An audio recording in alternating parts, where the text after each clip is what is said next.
Here's how to scrape projects in a portfolio with no coding knowledge. For this, we'll need the Fiverr scraper from empty.codes. Link will be in the description. Simply just add it to your browser. Next, press projects in the portfolio. As you can see, we extracted this portfolio projects. Now head to the settings. Then press on stored data. And you can find all data is scraped. You can specify some data to delete or move to export.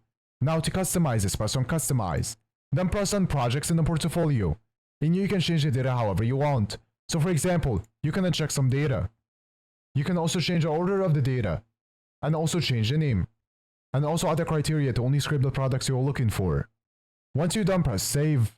You can also find more features in the add-on section. Now to export this, press add to export list. Then press export. You can export it in many different ways. I'll export as HTML. After exporting, here's the data we extracted.